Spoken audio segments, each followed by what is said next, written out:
So any questions about what you're doing for Monday or for Friday? All right.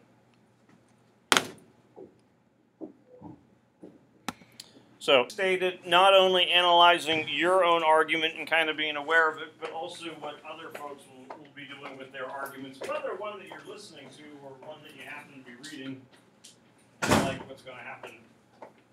Well, that looks dark. Does that get brighter?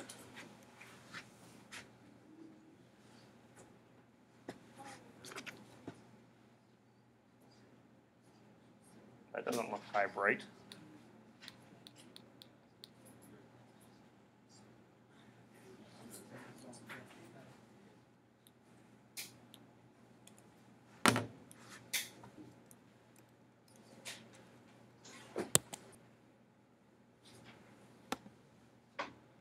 Something with your period, Sean. You messed me up. Yesterday you were in here, everything was fine. You show up, like... I think that means I have to. Sean, come on. Yeah. What? Thank you. Whoa. If he deserves a day off, deserves a day off. Hey, I've been a junior in AP English Language for the last, 13 years of my life. I think I deserve a day off. Yes. All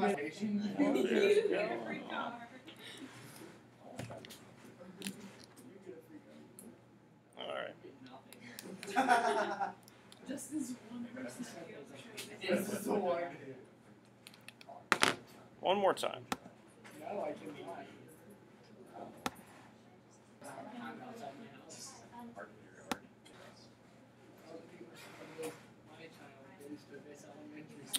Not meant to. All right. Well, we're just going to go like this. You can still see enough of it. It'll work fine. All right. So take a look at analyzing argument. So types of persuasion that would come up with it.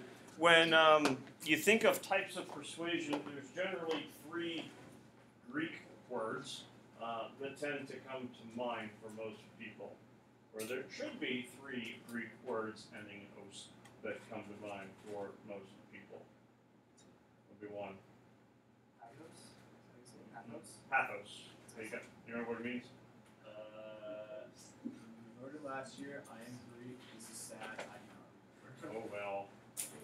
Logos, and then the third one's ethos. Now there's a couple other ones minor that don't get used quite as much that Grace would love to tell you about some other time as she gets ready for her CHS argumentation midterm in the future, but we'll save that for another time. So 3 main ones we're taking a look at: ethos, pathos, logos. Let me get rid of the little, let's see, view thing.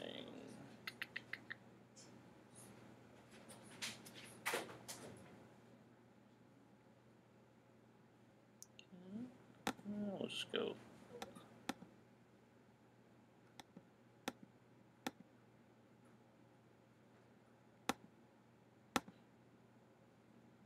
There we go. That'll be good enough. So ethos, you're looking at ethics, credibility. Pathos, emotional. People will get these 2 flipped because they'll think ethos, emotion. It might be easier to maybe think of it as like pathos, passionate appeal, still dealing with emotion. And then logos is the logical appeal. Any guess as to which one I want you to focus on most frequently when you're putting together your own arguments? Logos, logic, because you have reasoning. Now, don't get worried in the sense of, oh my goodness, I need to have statistics whenever we do my Holden Caulfield TWA. No, you don't have to. But there's the whole idea that at least there's some logic, some examples, some actual reasoning that's taking place. The problem with pathos, and it can be very effective, but you are relying on the audience for this one. And so if you're not getting the response from the audience that you're hoping for, it's going to simply fall flat. First period is very sleepy, usually at the beginning of the morning. They don't laugh at my jokes. That wasn't even a joke, and the 2 of you still laughing. So it's kind of hard to gauge your response. By 7th period, whether it be pity or you're awake, you smile a little bit more. Yeah, I don't even say a joke when they do it. So there's a little bit, at least you can tell, of a connection taking place with your audience. As a writer, and in some ways this isn't a true statement, but from an AP exam it is a true statement, you don't have a connection with your audience. You have a random exam test scorer from New Jersey reading your essay in Daytona Beach, Florida. They're wishing they were outside in June, but they're stuck reading your DRQ. They're not emotionally connected with you. They're basing your score pretty much on your logic. Ethos also you don't really have because they don't know you. It doesn't mean that you're not credible, not ethical, but you don't mean anything to that random person. It sounds terrible to say, when I grade your essays, you don't mean anything to me. I'm not going to go, well, Sean really messes up the technology in my room most of the time, so his score is going to come down. I give him, not the benefit of the doubt, but, as unbiased a score as possible. So ethos established when the character of the writer or the speaker, for us, writer, is believable and trustworthy. You don't really create this by the prose, by the writing itself, although you could argue that, based on previous essays, if by, say March I go, Byron's usually pretty good with his writing, he might have a little bit more credibility than Sean, who's just kind of plugging by. You're like the goat of all jokes, I guess, right now, today, or comments, negative ones. At least I'm a kid. What are you going to do? But again, from that AP exam standpoint, they don't know you. They don't have any prior knowledge of you. Your essays mean absolutely nothing until the one they have read, because they haven't read one before. So you're not really going to kind of create this. In one topic, a person could have ethos. In another topic, he or she may not. You start scheduling in like January, I guess. Come January, February, you might ask me for recommendations for your English class to take as a senior. You feel I have credibility with that. You're probably not going to ask me about whether you should take AP Calc or CHS Business Calc, since I'm not your math teacher. Take the AP Calc. Just because school shouldn't be painful doesn't mean it should be painless. Buck up, deal with it. You'll be okay. Those of you in honors, trig, and pre-calc, when you get to the unit circle, talk to me, because I have the secret. You didn't talk to me last year. I would have made unit circle so much easier. I just did Oh, learning. oh well. And got a C on the test and kept on it. Telling you, I got the system for the unit circle. Sine, cosine, take care of all of it. Pathos. Did we talk about shell and disk method and washer method? Yeah, Yeah, disk method. So go disk method. Remember that on your AP exam. Disk method. Ignore washer. It's not worth it. Pathos. Mentioned to you, relying on audience participation, so you're not going to get a whole lot with it. The main reason that not a fan of it is the use, and this probably won't show up very well. Not really. If you're doing pathos, you're manipulating. You're not arguing. There's not logic. You're manipulating. So when the bottom lip starts to quiver, or the eyelashes bat with bottom lip out, Grace is going for manipulation. When Sean goes to the water fountain and dabs his eyes and then comes in with like a crinkled book, he's going for, or that too, he's going for, he has to have his scan for that to really be effective. He's going for manipulation of emotion. So pathos can be good to use as like an attention grabber and maybe a clincher. The argument that you're looking at has some nationalistic appeal to it, so you start using maybe some rhetorical devices to kind of have that patriotic diction or illusions or whatnot. But when it all comes down to it, your argument still needs to be logos, reason, logic based.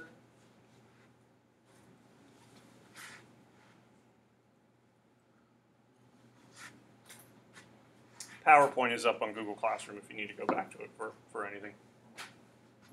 Logos, backbone of the argument, rational appeal to the, again, in our purposes, reader, not so much listener through reasoning. Does not mean you have to have statistics. We were taking a look at Orwell Huxley yesterday. You don't have to have statistics of number of fatalities, of accidents from people texting while driving, but you could still certainly bring up an issue like that with technology that ultimately we do view as a benefit, but it could still lead to some problems, that what we love could ruin us You don't have to have a statistic of the number of drivers that have been affected by it. You still bringing up that concept will be enough that there's a logical appeal approach to it. There's never expected that you have to have research material for a DRQ because it's a rough draft, in that 40-minute session that you're doing on like an AP or TWA. Yeah, AP test. Say we know some random fact and statistic. Would it be good or bad to put it down if it's irrelevant? That it is relevant? Yeah. Yeah, if it's irrelevant, it would be bad to put down. No, if you know something, by all means, you can go ahead and mention it. And you very well might have been doing a project that is dealing with technology, cell phones, texting, all that stuff. You get that prompt. It's a perfect storm of, hey, I have information for this. They might do a little bit of fact checking just to kind of double check, but they're not going to make it cheating, right? No, that's not going to be an issue. The way the prompts are worded, the way they're formulated is they are meant to be unbiased in the sense that it is not giving a certain student or type of student an advantage. But if I have background knowledge that is going to be helpful, you better believe I'm going to utilize it. Because again, I go back to that number, if there are 600,000 students writing a response to this, I want to separate myself in a good way, in any way that I can. So if I got some background knowledge that's going to work, great. Where it would be problematic, and this wasn't the way that you were phrasing it, but yesterday's prompt, you had to use contemporary society as evidence. If you are a World War II, aficionado, and you start pulling in all these random things from World War II that you don't connect to contemporary society, now you're shooting yourself in the foot because that evidence isn't really going to be relevant to what it was that you were supposed to do. But if you have, whether it be something, personal experience that has dealt with the topic, yeah, by all means, go ahead and include it. I think it was ninth period asked, can I use I? In the writing, if you are writing about a personal experience that you have dealt with, yes, go on. Don't go, the person sitting in this chair currently writing this essay, at one point, blah, blah, blah, I, did this. That doesn't give you the get out of jail card free card, for using I, me, my all the time. I think, I feel, I believe, in my opinion. That sounds kind of cute. But if you have personal experience, you have background knowledge that pertains to it, use it. But there would not be a time that they would be expecting you to use, I don't want to say specific evidence, but like a statistic, a particular, research study or something like that. More specific you can be, better. See how this plays. It was a little funky first period, Sean, which I guess is not your fault. Commercial. Probably have never seen it before. But how are they trying to persuade you? Ethos, pathos, logos, or what combination? That's me.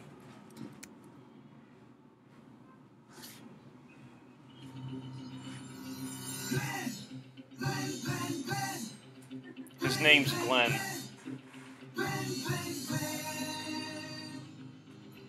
Glenn's the man going to work. Got his tie, got ambition. Middle management is right in his grasp. It's a dream he will never let. Glenn's the man at the hour. He's the king of his cue. Status quo reports have finally met their rival. Running the candle in both ends on his way to the top. He knows one day he just could become supervisor. Starbucks double shot espresso drink. Bring on the day. Roy.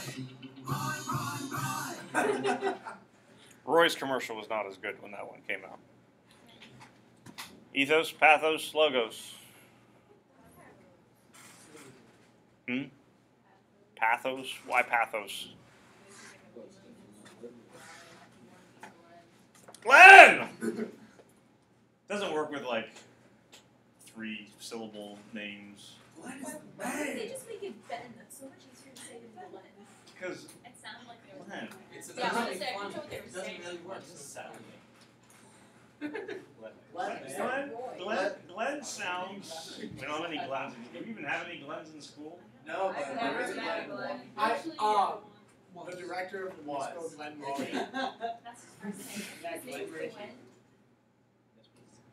This is older Richie. This Glenn. Yes, yes. Not thinking of Mr. Ritchie when I say this. I think when you think of the name Glenn, you know, kind of weeby and trying not to say Sean in my. You know. Say me. That's alright. Whereas Ben, kind of common, you know, typical. Ben's Like like Glenn, the cool guy. I don't really That's know not any bad. Glenn. Like Let's Starbucks elevate coffee Glenn. has to make Glenn. Take Glenn, and now Starbucks has elevated him to a whole new stratosphere. Of the man. Glenn. So yeah, there's some pathos that's kind of taking place with it. There's also pathos. Well, Maybe ethos. let's almost stick with pathos first, then we'll get to ethos next. Pathos, you know, humor, which you know people kind of smile. It's funny and things like that. You know, as you see the whole band following him along on the road and whatnot. If you're a product of the '80s, which you're clearly not, but that's okay. Why might you like this commercial? Nostalgia. Eye of the Tiger. I mean, come on, Rocky IV. That's like part of the soundtrack. Mr. Kern goes nuts every time he hears that song. So you know, that kind of like that little bit of memory lane could be taking place. Sean, what about ethos?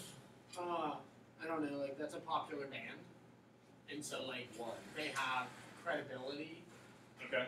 and so If they support Glenn, then you should support Glenn. Yeah. If they support Starbucks, then you should. Could be. Yeah, I was gonna say Or Glenn. Starbucks, because I saw my pencil, but, Okay. using Starbucks, which is even though they mentioned it at the end. And some people may have noticed, although like you know you're looking a little bit far away, and it's a little bit grainy, older commercial. Don't exactly have a good file of it. He's drinking the Starbucks at the very beginning, but you might not Starbucks logo on it or whatnot. At the end, and the same thing happened first period when it's at Starbucks. Bring on the day, they go, oh, Starbucks. And some people go Starbucks, evil empire, corporate America. Others will go the nectar of life, Starbucks. It's better than water. Just that would Target be like brand, a but logo. whatever. But yeah, Starbucks could mean something to people.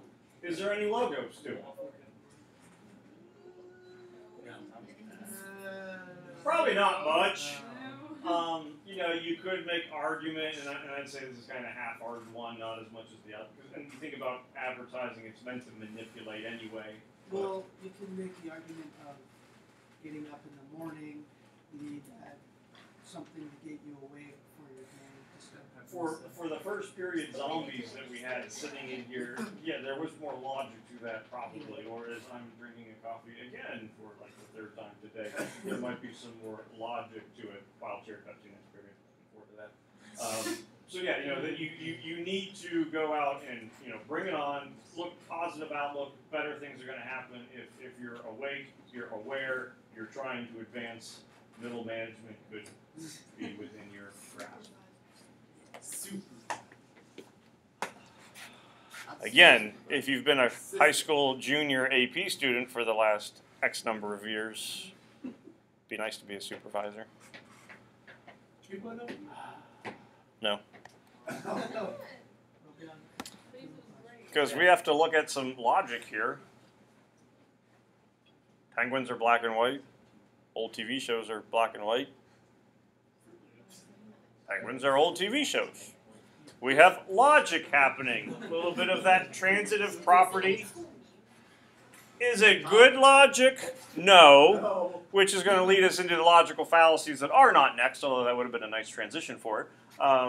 But, you know, certainly there's at least a logical approach. There's reasoning. It's not valid, and we can kind of get into specifically what kind of invalid reasoning this is. But there's at least an attempt at logic. But before that, a word from our sponsors.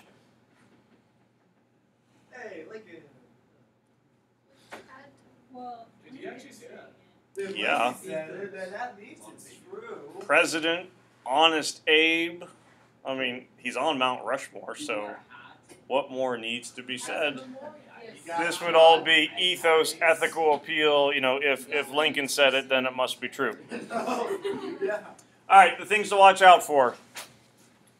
And again, be aware that you could fall into this trap, not because you are not smart enough to avoid it, but time constraints can kind of cause lapses in reasoning and logic. Also, keep these in mind as you look at the Bedford Reader articles for Friday, because one of the things we will go, okay, what do you think of the arguments? Where do they run into some problems? Whether you agree or disagree with the viewpoint that is taken, where do there tend to be some fallacies? Hasty generalization, exactly what it means. You're coming to a hasty generalization. Essentially, you have an inadequate amount of data to really prove your point. So if the first day of your junior year of high school was miserable, contrary to popular belief, that does not mean your whole entire junior year will be miserable. Now, there are times that maybe after the 27th day of your high school junior year, you go, this year's going to be miserable. Now you have more of a adequate sample size to pull from. You know, Holden Caulfield, by page 36, it's fair to say, this kid swears a lot. Because if you've been keeping track, you know, you're up to like 42 not appropriate language, you know, examples that have been used. Some people are keeping track as they go along. I'm telling you, it's 244, but you could, but that's called cheating. Not really, but that's not. There's something, Allie, about doing it yourself that means something. Try to keep that in mind. So, when it comes to DRQ, you don't want to have like one example go, therefore, this would be applying for all cases. You'd want to have multiple elements of support. Technology, you know, is something that we love that could hurt us. You know, just take a look at how social media, there's this one app, it's bad, therefore we're all going to die. You can't just base it from one thing. You have to have multiple elements that are going to come in. And really, this is no different than what you did with your rhetorical analysis essay. If you went, you know, imagery, Steinbeck utilizes imagery to convey, you know, his disappointment, you know, with corporate greed in America. You didn't have one example of imagery to make that point. You had at least 3 examples. So you were not having a hasty generalization because you had multiple layers of support. So there's not a ton of difference really between DRQ and rhetorical analysis so far as the structure of the setup. False cause. These are very self-explanatory titles. Assuming one event caused another just because it preceded it would be false cause. So just because A happened before B does not mean A caused B. Now, if Justin has a bloody nose and Mr. Kane punched him before he had the bloody nose, there is a pretty good chance that Mr. Kane caused his bloody nose. So there certainly could be some exceptions to it. But rarely do I wear a white shirt, like all white shirt. Why not? On lunchtime, what's going to happen? Especially today, because I brought spaghetti. Ooh, it's going to get messy. It's a white shirt. Because I wore a white shirt, I will make a mess out of myself.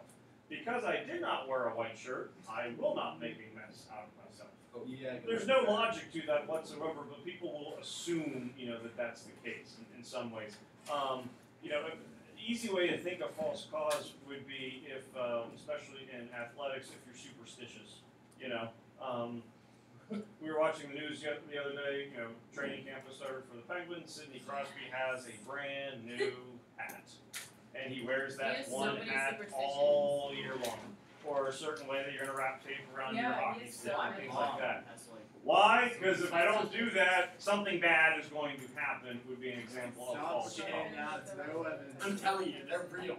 They're No, not I wear my Lucky Kunitz jerseys. Pens go 7-0 in the playoffs, and I wasn't wearing it. Game 7, East Finals. I throw it on. Cooney gets the game-winning goal. Yes, and then he you're goes the to coach Tampa. of the Pittsburgh Penguins, Sean. This You're is the like coach of- Thank you for bringing us another Stanley Cup this year. You're We welcome. appreciate You're it. welcome. I got you.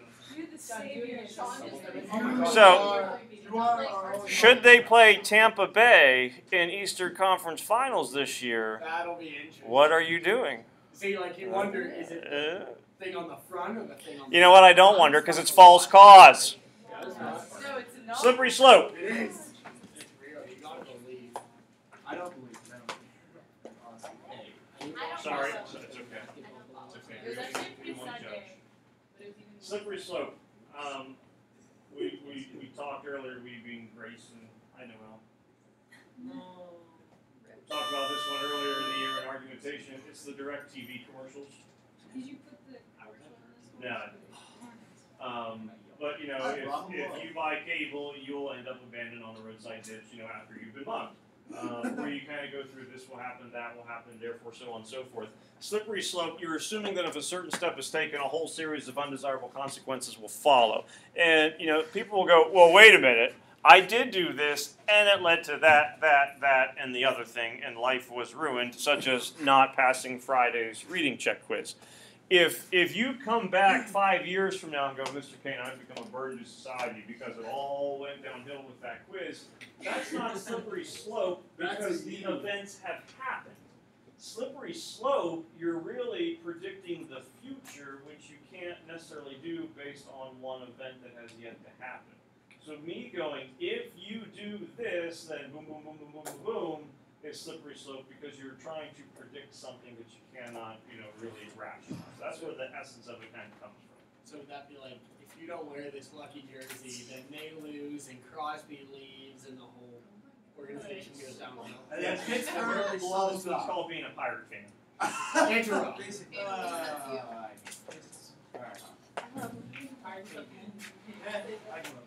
False analogy, those of you who are younger siblings, you deal with this. Those of you who are older siblings, you're passing this on to, you know, the younger folks. Going beyond simply pointing out a resemblance between two things or situations to claim that the things or situations will always be the same or call for the same response. So going, Shannon Nolan sat in that same exact seat. Therefore, Sean must sit in that same exact seat because I don't know why. Whereas Nate and Elsa sat over here, that didn't go well. So Byron, we're going to put you over there. Maybe some better things will happen. You can't assume that just because, you know, people come from the same family that they're going to act the exact same way. You can't assume that just because there is one resemblance, that person wears glasses, can't stand him. He wears glasses, can't stand him. Thank you. Emma. That's all going to be false analogy because you're basing it off of one resemblance. By no means trying to lessen what the treatment should be, or the penalty for mistreatment of animals. But if you have this comparison, legal penalties for the mistreatment of animals should be as severe as the penalties for the mistreatment of children. Both animals and children depend on humans or adults for kindness and nurturing. Most folks would probably agree that the mistreatment of children would be more severe punishment. Again, not saying that there shouldn't be punishment for animals, but you can't link it that, well, they should be the same in all ways because they share at least one resemblance. And so this can happen whether you're talking about people, conflicts, economic plans, political agendas, whatever the case may be. But just because there's one resemblance, or sometimes even two, doesn't mean they're going to be exactly the same. Black and white reasoning. This one's easy to see because you look for two words. Either or. What do those two words do? If you have either and or, you're reducing a complex issue to only two choices. Either or. Now again, there could be some examples that might not work, or you know, where there aren't going to be more than two. But for the most part, complex issues that you look at, there's going to be more than two things out there. So, you know, either we begin studying for the AP exam right this minute, or we will all fail the test, is going to be either or. But you're arguing there's only two choices. One is correct because the other is absolutely unthinkable. This cannot happen. But the main issue is you're reducing something that is complex and making it far too simplistic. Usually that does not happen. And even you think about, you know, the prompt that you had yesterday.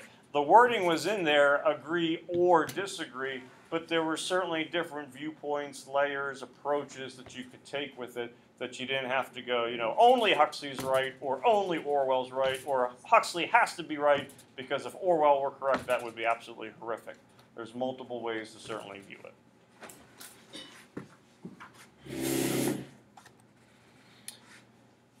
Who took their APUSH quiz on Monday? Sorry, APUSH test on Monday. How did you do for the free response question?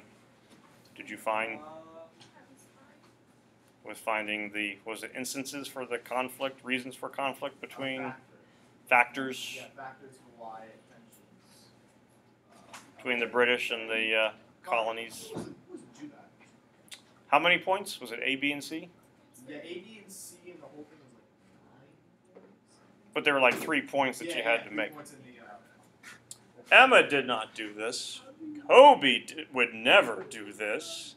But what would some people do for factor A, B, and C? You have to come up with 3 factors. I could think of one. Ooh. Just restate the same factor, but in a different way. I'll just make it sound a little different. Your rhetorical analysis essays. Sean comes in with his rough draft. Body paragraph 1, Mr. Kane, is going to be metaphors. Body paragraph number 2 is going to be figurative language. And body paragraph number 3, analogies. Sean, that's the same thing in each paragraph. Where is it? Oh, I'm sorry. That's going to be begging the question where cite something. you'd be surprised what happens. Just paraphrase. You restate the conclusion in different words so it looks like reasons for it. So you take a statement like this. If you're arguing that, hey, everyone believes in God because the belief in God is universal, you're going, everyone believes in God because everyone believes in God. Which, number one, is not going to be a true statement, and number two, it's faulty reasoning. I think Sean stole my bike because Sean is the kind of kid who would steal my bike. I think Sean stole my bike because I think Sean stole my bike is essentially the reasoning you're coming up with. So circular argument, and again, I think this is a time constraint thing. I don't know how to say that again, so I'll try something else. And in some cases, it's not meant to be purposeful, but you have the same argument just kind of repeating itself. You use the argument to support the argument. Circular reasoning works because circular reasoning works. Because circular reasoning. No, Because. So, with like the whole like bike thing, you're like, Sean stole my bike because instead of saying Sean stole my bike, could you say because I think Sean would steal my bike? Or would that be yeah, I think Sean stole my bike because, like I said, I think Sean stole my bike because Sean is the kind of person who would steal my bike. In both instances, I'm just saying I think you stole my bike. But because you're the kind of kid who would steal my bike is my support for why I think you stole my bike. I don't have any real evidence for it, So for arguments, there should be more specific layers of support that would lead to that conclusion. You can't just take the conclusion and reword it over and over and over again. This will probably be the last one we get to today. Non sequitur, those of you taking Latin, it just simply means it does not follow. Unconvincing pairing of a claim and a premise. I need a raise because my prom dress is going to be really expensive. Well, you need more money, so who do you go to? The boss. Or dad. Or mom. Or whomever I can find. But you think you need a raise because you need to spend more money. So since I need to spend more money, I deserve the raise. From the boss's viewpoint, they're going to go, what have you done to deserve a raise? In reality, absolutely nothing. But in your mind, it makes sense. And this can kind of happen with emotional appeals and things like that. Mr. Fang, you need to give me a passing grade on this essay, otherwise I'm going to get grounded this weekend. Well, you getting grounded has absolutely nothing to do with whether or not that essay should have a passing grade or not. In your mind it does, because you view one causing the other, but they're two separate issues altogether. So tomorrow when you come in, there's going to be a prompt back there. You're not going to hyperventilate. We got a couple, I think one or two, I think two more that we need to look at real quick, just kind of tidy up, and then we'll take a look at how to maybe hopefully set up an argument and give you one that's a little bit more recent so far as AP exam. Doesn't mean it's going to be the same topic you're going to have this year, because it won't be, but at least gives you a little bit more variety of types of prompts that are out there. Articles, Friday, Monday. The catcher.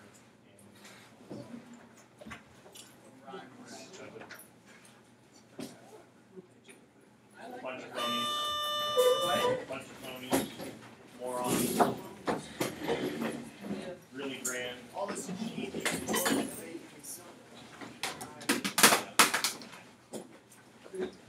Boy, the hitch and keep on. Steal some cake.